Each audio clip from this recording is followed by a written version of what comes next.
दोस्तों नमस्कार। हाजिर हूं एक बार फिर से एक नया वीडियो आपके लिए लेकर। आज मेरे वीडियो का जो मौजू है वो बहुत ही एक ऐसा मौजू जिसने इस वक्त दुनिया को हिला रखा है और वो है फ्रांस। फ्रांस फ्रांस जिसको एक तरह से परियों का शहर कहा जाता है। खूबसूरती के लिए फ्रांस दुनिया भर में मशहूर है। लेकिन इस वक्त फ्रांस में हो क्या रहा है?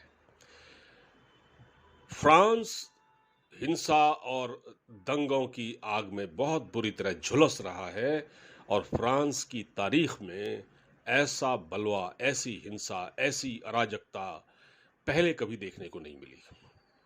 अब मसला क्या था?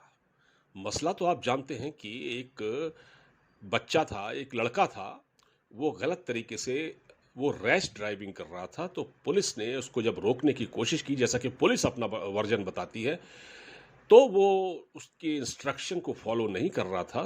तो जब उसने पुलिस को नज़रअंदाज किया तो पुलिस ने उसको गोली मारी, लेकिन इत्तेफाकन वो गोली उसको लगी और वो मारा गया।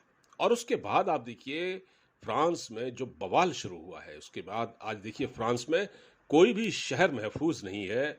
हर तरफ अराजकता है, आग के शोले आसमान को छू रहे हैं और जिस तरह वहाँ इमारतों को आग लगाई जा रही है, लाइब्रेरीज को जलाया जा रहा है, दुकानों को लूटा जा रहा है, सारे के सारे तकरीबन सारे शहर फ्रांस में बंद हैं। अब ये तो फ्रांस का मैंने आपको थोड़ा सा बता दिया कि वहाँ इस वक्त क्या चल क्या रहा है, कितनी नाजुक सूरत हाल है फ्रांस की, लेकिन इसके पीछे क्या है? अब ये जो हो रहा है ये फ्रांस ने, देखिए मामूली घटना थी लेकिन इतना बड़ा बलवा हो जाना, अब इसको लोग शरणार्थियों से जोड़ रहे हैं। जो फ्रांस ने एक बहुत बड़ा दिल दिखाया था और जो अलग अलग देशों से जो शरणार्थी आए थे, और जो लड़का जो मारा गया जो पुलिस की गोली से, ये भी शरणार्थी था, ये अल्जीरिया का था।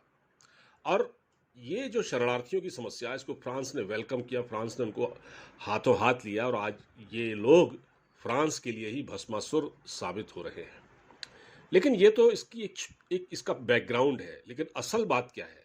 फ्रांस दंगों की आग में क्यों झुलस रहा है, इसके पीछे अब अगर हम जाएंगे तो आपको एक बड़ा ही एक बहुत बड़ी साजिश नजर आएगी। और वो साजिश किसकी है?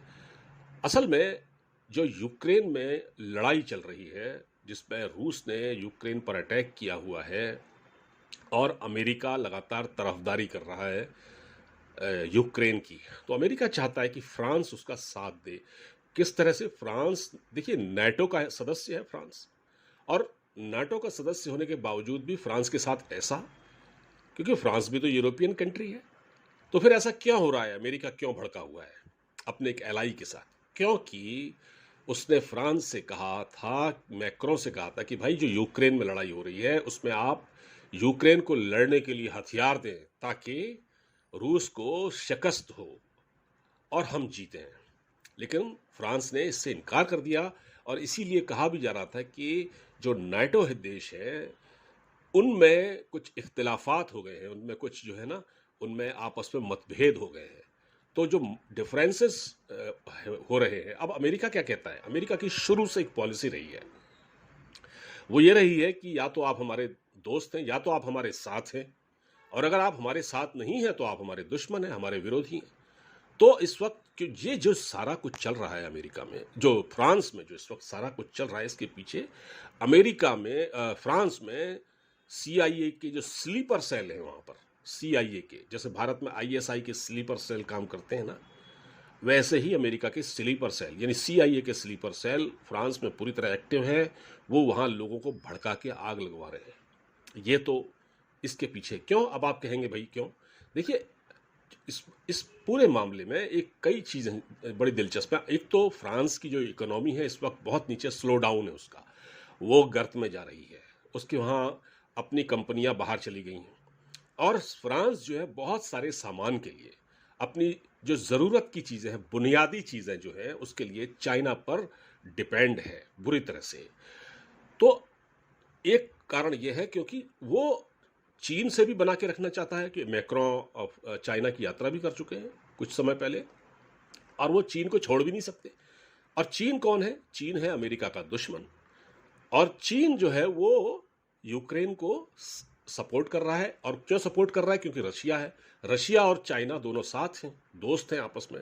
और रूस को सपोर्ट कर रहा है। तो यूक्रेन के लिए बात यह है कि वो फूटी आंख नहीं सुहा रहा फ्रांस को, उसको, अमेरिका को, कि फ्रांस किस तरह से चाइना के साथ है और चाइना पर अपनी डिपेंडेंसी कम नहीं कर रहा है।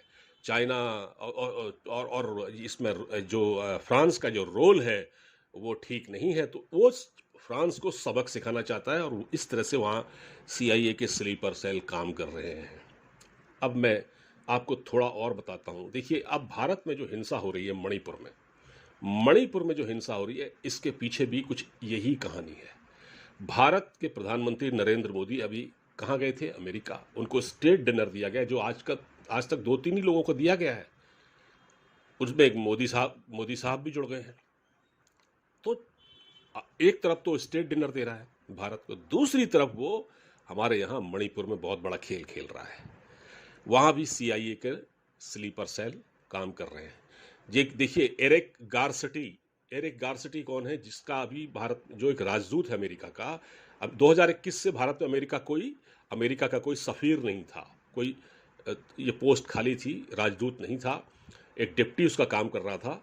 तो वो 2021 के बाद अब अमेरिका ने एक सफीर यहाँ नियुक्त किया है, जिसका नाम है एरिक गारस्टी, जिसका हिस्ट्री इसकी दागदार रही है। ये लॉस एंजलिस का मेयर भी था और ये हमेशा अच्छा, भारत जब इसकी नियुक्ति की बात चल रही थी तो भारत ने इसका विरोध भी किया था, विरोध जताया था, लेकिन अमेरिका ने फाइनली ये फैसला कर लिया और इसको यहाँ दिल्ली में तैनात कर दिया। एरिक गारसेटी की जो नियुक्ति है वो अप्रैल में हुई थी और ये पोस्ट 2021 से खाली थी, यानी एम्बेसडर नहीं था अमेरिका का यहाँ। और जब से एरिक गारसेटी आया है, उसके अप्रैल में आया और अब चल रहा है,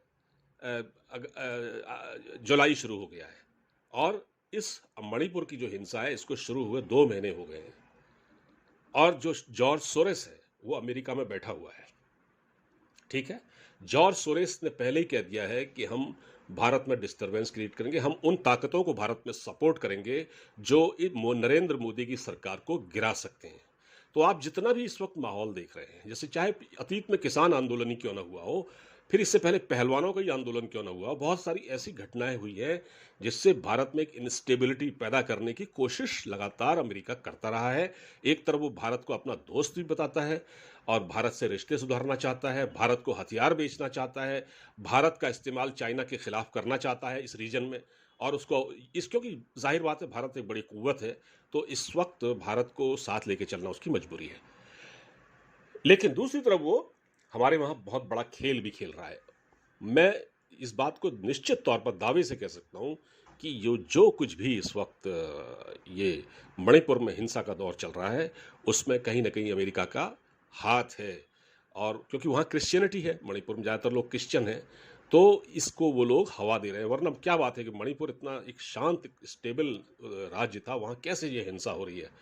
तो इस पूरे प्रकरण में आप देखिए ना, मणिपुर को लीजिए, उससे पहले आप फ्रांस को लीजिए।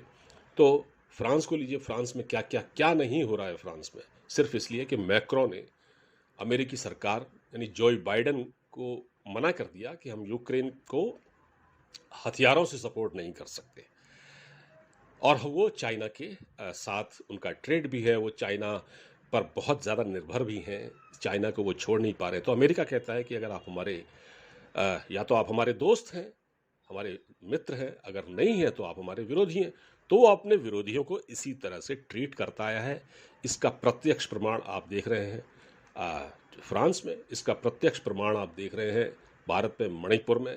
और जो एरिक गारस्टी जो नया राजदूत आया है, जिसका ट्रैक रिकॉर्ड बहुत ख़राब है और ये शुरू से ही ये भारत विरोधी रहा है, इसको अमेरिका ने यहाँ नियुक्त ही इसीलिए किया है और ऐसे कई कार्यक्रमों में हिस्सा ले रहा है। बड़े इसकी एक्टिविटीज़ थोड़ा संदिग्ध टाइप की हैं। तो भारत सरकार को इसको देखना चाहिए। और ये मैंने छोटी सी बात आपसे शेयर की है, उम्मीद है कि ये आपको पसंद आई होगी। फिलहाल इस बातचीत में इतना ही। इस वीडियो को दोस्तों को शेयर कीजिएगा और चैनल को सब्सक्राइब कीजिएगा। नमस्कार।